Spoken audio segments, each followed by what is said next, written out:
out of the $100,000 that Sam, you and your organization have donated, $50,000 went towards building solar water farms. So Next Door has provided 2,500 people 20 years of clean drinking water powered by the sun. You and your team are going to swing by the solar water farm that you helped fund. And then that remaining 50,000 of your donation is what you've used to fund a truck where 10 people are going to go out into a village in Colombia that has no electricity whatsoever. Life is sun up to sundown. After sunset, it's pitch dark. But, with your bare hands and your full hearts, that team is going to eat, breathe, live, dig, trench, wire, paint, and install a ground-mounted solar array system that'll bring electricity for the indigenous community that lives in that village for the very first time. When you come back from the trek, those of you that are lucky enough to go on this, I want to ask you, what was more brighter? Was it the light bulb that got turned on in the dark? Or was it the twinkle in the eyes of the kids in that village when they saw light for the very first time in their life? I just want you to come back and I just want you to answer that, because I still to this day get emotional and choked up thinking about the trek that I went on, because to this date, Sam, I haven't found the answer to what was more brighter. It is so unique. It is so transformative. What I loved the most about the trek was that in 6 days, I felt like I had the most immersive cultural experience that I just cannot put into words. Sam, this isn't like a photo op. This isn't going to a village and just standing by or doing a ribbon cutting. This is actually spending time with that unique indigenous community. You've probably heard the phrase that, love has no language. Well, wait till you go on a trek because you see that come to life. So I went to a part of Colombia, which was the desert region. It's called La Guajira. La Guajira is, I think, the part of Colombia that is absolutely untouched by man. It is where the massive desert meets the ocean. And the indigenous community there were the Vajus. So they spoke their unique language. It was not a dialect of Spanish. It was their own unique cultural language. And when we got there, they were waiting for us. They knew we were coming in. So there was this amazing cultural welcome that they had. They, did some face painting on us, which is like very cultural, very symbolic. We were lighting up a whole bunch of classrooms at their school. So all the children were there. It was just so touching. Right from the get-go, I got emotional. But then as the days went by, everyone on the team really started building bonds. Like I can't even explain to you. And bonds on both the sides. Bonds with my fellow trekkers, the teammates that came with me, and further bonds with, the villagers that we were there meeting with. Like, Sam, it's amazing. You think that the team you're going with, you can't get any tighter with them. Wait till you go on a trek with them, because when you do the reflections under the stars every night with your teammates, and when they share with you what was, what their biggest takeaway from the day was, you end up bonding with them that you never thought would be even possible, because you're like, oh my gosh, this is already my best friend. How can I get even more tighter with them?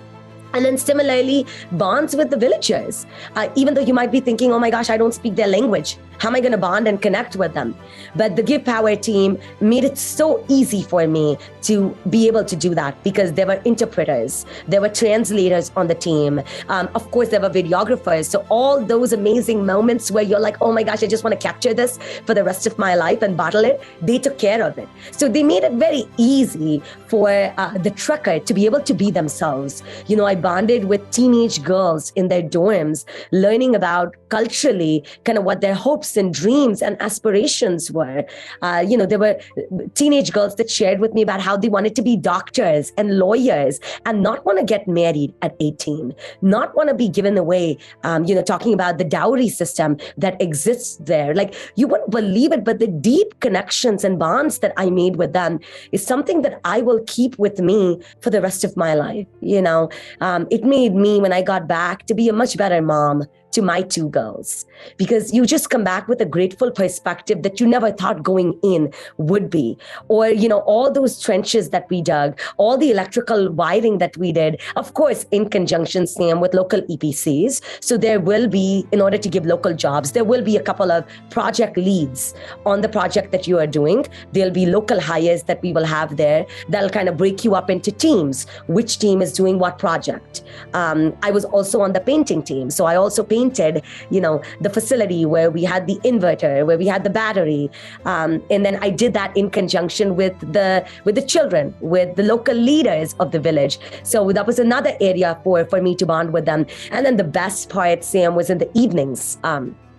The villagers would do either some kind of local game or activity with us that is super cultural. And man, they absolutely beat us on every game. They made us look so bad. But it was just genius to see that in a village where they have nothing, they took a cactus or a piece of cactus and they shaped it into kind of like a ball, almost like hockey. And they played a local hockey game with us, and they absolutely, destroyed us in that game. But it was so awesome to play those type of games with them in the evening, or at sunset. They would take us to these beaches, Sam, that are like untouched by mankind.